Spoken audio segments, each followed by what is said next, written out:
today I want to take you through some breathing exercises. These can be used in a couple of different ways. Firstly, our breathing has a huge capacity to relax us if we are tense, nervous, etc., and also to calm the brain, okay? That is if we use diaphragmatic breathing, okay? So diaphragmatic breathing, the diaphragm is a muscle that sort of sits like here in your rib cage. If you engage the diaphragm, when you breathe and it drops down, allows more oxygen into the body, which is great. It gives us more energy, more power to ride with. However, it also sends a message via the vagus nerve to the brain, and that switches on our rest and digest system. So basically, just by breathing and activating the diaphragm, we told ourselves to relax, which is great if you are particularly nervous, or if you've just had a bit of a busy day and you just need to calm your brain down a bit. What it can also do is the diaphragm has an attachment on the spine around about T5, as does the psoas muscle, which sits at the front here. So the psoas muscle passes from the front inside of the thigh, it goes through the pelvis and attaches to the back of the spine around about T5. So they don't actually connect, but they sit directly on top of one another. So if you drop your diaphragm down, you then in turn help to release the front of the hips off as well, so that then relaxes your seat. So if you're riding quite a tense horse as well, that will relax your seat, which sends a message to the horse to relax, okay? So that's diaphragmatic breathing. We're going to do that. We're also going to do lateral breathing. Lateral breathing is it's one way of using obviously your rib cage to its fullest capacity. It's also really good for ironing out asymmetries in your torso, or for getting you to activate muscles, again, if you tip or tilt, etc. Okay, that's what I use this for anyway. So we're going to start with lateral breathing because we're going to start here, and we're going to move down with diaphragmatic breathing, and then we're going to breathe into our hips. Okay, so put your hands onto your rib cage. Obviously don't do that if you're riding. Try it out first. First thing you're just going to do is going to breathe in and send your rib cage out. So imagine your rib cage is like an accordion, so one of those crazy instruments that comes out and in, okay? So you're going to breathe in, rib cage out, breathe out, draw it back in, okay? You're going to start by doing just that. Then, once you've got the hang of that, you're going to try and breathe just to one side, okay? So you're going to breathe left side, breathe out, breathe in, right side, breathe out. And just try moving between the two. Is one way easier than the other? That's your first clue as to which way you might find that you tip or tilt, okay? And then you're going to try it a little bit lower down. So you're going to go towards your waist, and you're going to do exactly the same thing. Breathe out into your waist. So breathe in, send your waist out, is what I meant. Breathe in.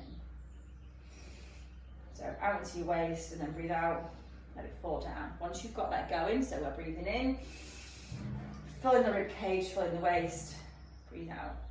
You're then going to do alternate sides again. So you're going to breathe left, fill out to the left, breathe out, breathe right, fill out to the right.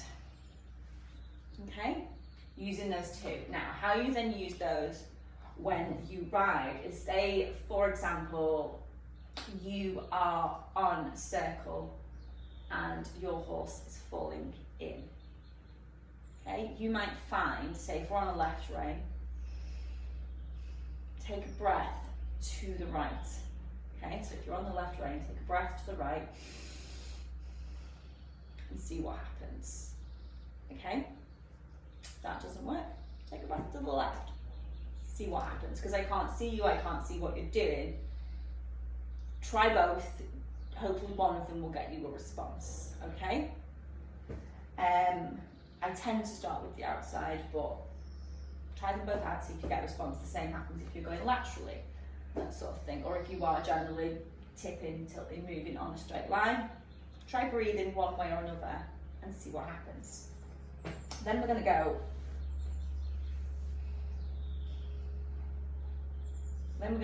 on to the diaphragmatic breathing. So, hands on your belly, you're going to breathe in, Send your belly out, breathe out, draw it back down. Okay, so what you can do is obviously, firstly, you can use this when you first get on. You can use it to calm yourself down and also calm your horse down. I use this when I was getting on my youngster, and she would be quite tense and stressy. For the first few minutes, I would just get on and I would just breathe, didn't worry about anything else. I would just breathe, just to calm me down and calm her down. So once you've got breathing into your diaphragm going, I want you to go with me on this. Hands on front of your hips. And as you breathe in, think about filling belly and also filling the hips. So you're breathing in to your hips. Don't overthink it. Just imagine that that's really a thing and do it, okay? Don't think that's not possible, that's not science. Just visualize it and try it. So breathe in, breath into the hips, breathe out. Okay? So, what you can then also do is if you have a grippy leg, so if you find that, say, your left leg latches on and you're constantly pushing your horse to the right, breathe into your left leg, breathe into your left hip. So I find this really difficult to breathe into my hips. Laterally, I can do the rib cage, like hips, very tricky for me. So breathe left hip and then try right hip. Okay, so they are your breathing exercises. You can use them to calm yourself down, get you to focus your brain, but also to help you straighten things up, to work on your asymmetries and hopefully improve the way you rise, okay?